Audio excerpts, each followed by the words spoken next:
So yet another Sunday is here, and I don't have a video to post. I've got 3 videos that are in progress, and I want to tell you about them.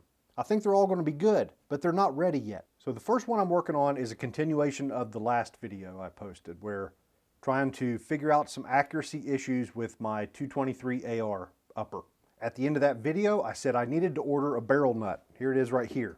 So this arrived on Friday, and I knew that it was going to arrive about Friday, and I knew that that wasn't enough time for me to finish my next video and have it ready on Sunday. That's actually going to be a long video to film because I'm going to be testing the gun in a bunch of different configurations, and for every configuration we want to start with a cold, clean bore, and a lot of the changes are going to end up being like torque tuning. If I need to change the barrel nut torque, that's a bit of a job between each group. So that's where that video stands. I've got a massive amount of brass that is fully prepped and ready to go. It needs primer, powder, and bullets. I've got my barrel nut now, so I'm ready to move forward with that. But there's no way I try and squeeze all that in and have a video ready for today.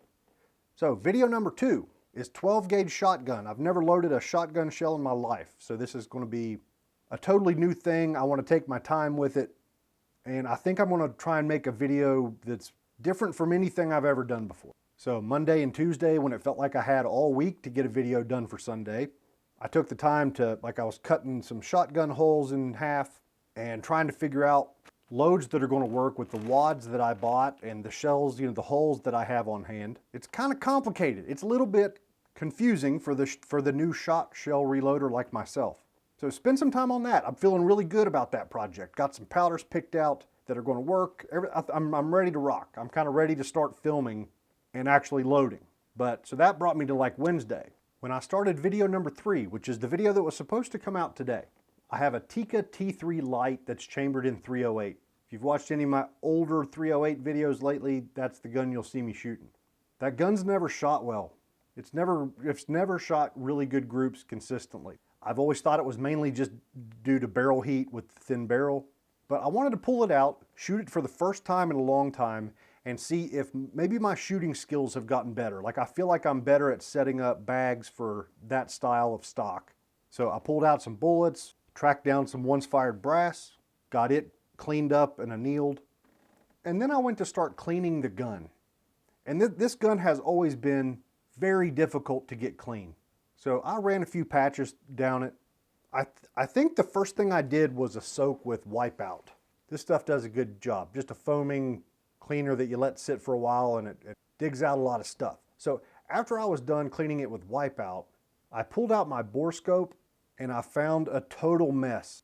The first half of the barrel looked fine, but at about the halfway mark, I found this area where there's these marks all around the bore. And from around that point forward, it just looked like somebody had taken a lead crayon, probably some copper in there as well. But the entire second half of the bore is a total mess, and it's primarily lead. Now, the first thing I thought of whenever I saw this was that I did this. You remember how I said this gun has notoriously been tough to clean? Well, I remember one time in particular, I got a jag and a patch stuck in this bore, and it took a lot of work to get it out of there.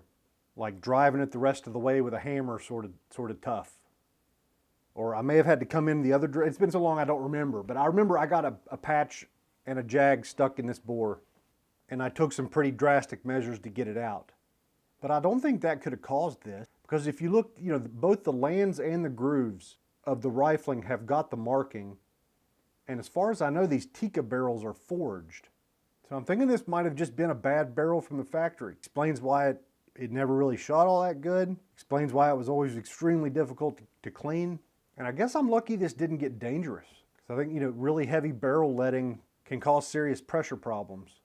Now, I haven't shot that much bare lead bullets in this gun, or powder coated bullets or anything like that. Like maybe a few hundred rounds at most. I figure the barrel's just bad. I'm probably not going to shoot it anymore, but we'll see if I can at least clean it up. Maybe we can get a better look at the defects in the barrel.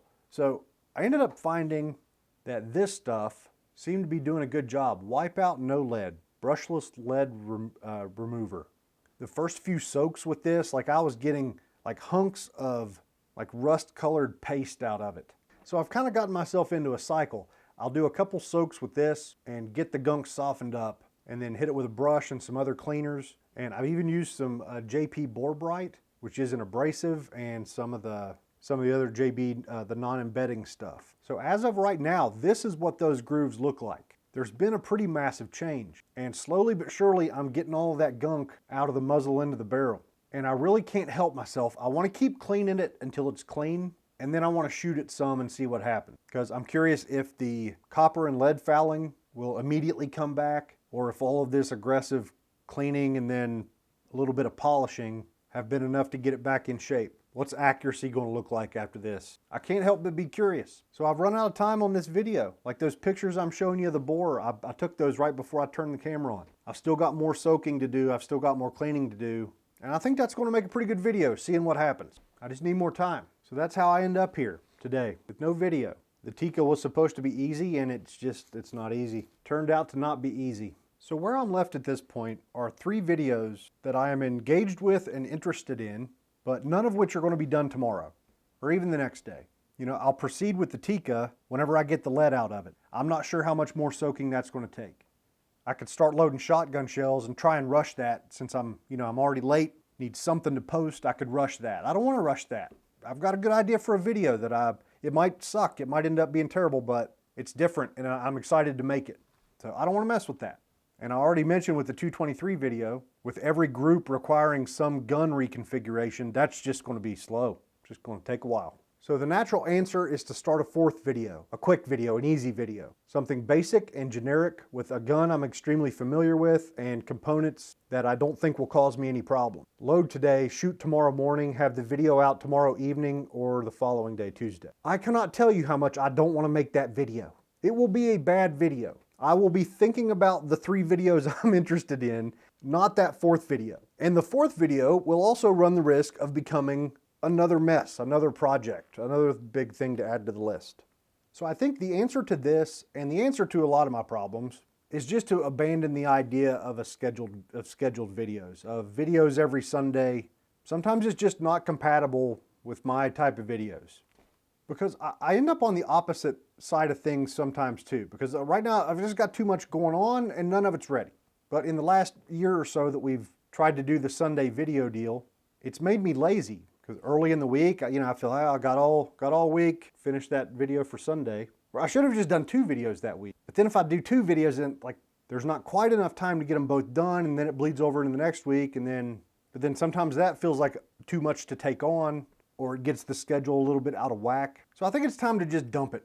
The idea was good last year. I think it was important because if you've been around long enough, like back in the day, I would just disappear for months. Just didn't feel like making a video, so I didn't make videos. So there were definitely periods where needing to get a video done because one was scheduled was important motivation. Because I think we've all lost our minds in the last couple years, haven't we?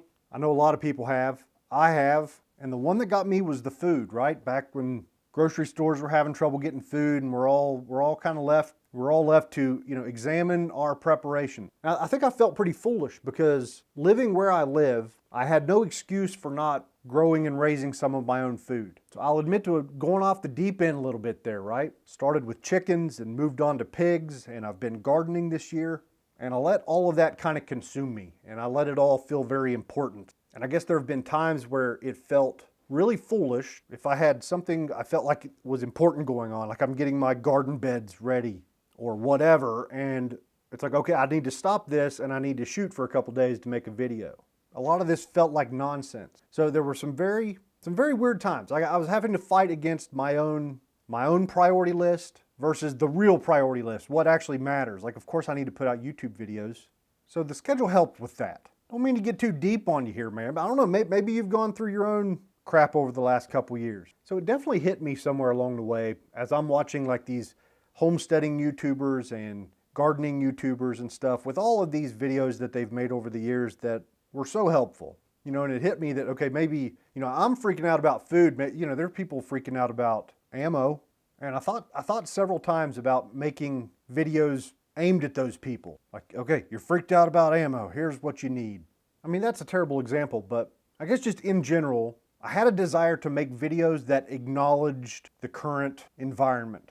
And now later, when I feel like I'm, maybe regaining a little bit of sanity. I'm glad I didn't, because I recently kind of realized that all of the homesteaders and the gardeners and a lot of those folks just seem like fear mongers to me now.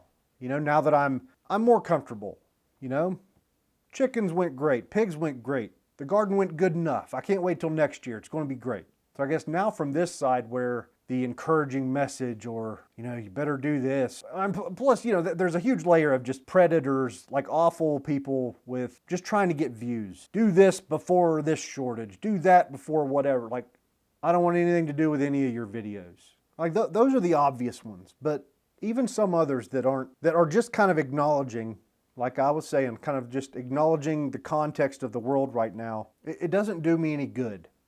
So once I started feeling that way, I've just started to slowly watch fewer and fewer people, the ones that are most valuable to me, and bring along a good vibe. So I guess to summarize this whole bearing of the soul here, if you found my channel under similar circumstances, kind of freaking out a little bit, let's see what this guy's got to say. I hope you found the information you needed, and I hope you don't feel shortchanged that I wasn't making videos trying to scare you into how important it was, you know? I wasn't really planning to talk about any of this in this video. These thoughts aren't really well formed, but hopefully the gist of what I'm saying is coming through. I've been a little bit crazy for a while. Having my audience expect a video every Sunday was necessary motivation. I'm feeling better now. I'm not going anywhere. I'm going to keep making videos. I'm not going to be disappearing like I used to. So now the schedule feels like a burden. It feels like it's interrupting the flow of me putting out the best videos that I can. So I'm just going to drop it. I'll put out a new video every time one's ready. And then, you know, we'll eventually reevaluate. Maybe this won't work either. I think it will though, because I feel more interested in reloading right now than I have in a long time. That's another conversation I've had with a couple people lately, is how it's good to, you know, to switch from hobby to hobby sometimes. I've had a couple people come back and say I haven't loaded in a long time and want to get back into it. Reloading is that sort of hobby. I think it takes so much time, money, and mental energy that it's hard to just be a relentless reloader that's always at the bench. Sometimes a break to pursue other interests is a really good idea. And I guess maybe that's what I've been doing the last year. So I think this is about enough yapping. So another thing I've been doing is streaming over on Twitch a little bit, just the last week or 10 days or so. And I'm playing video games. A new Metroid game came out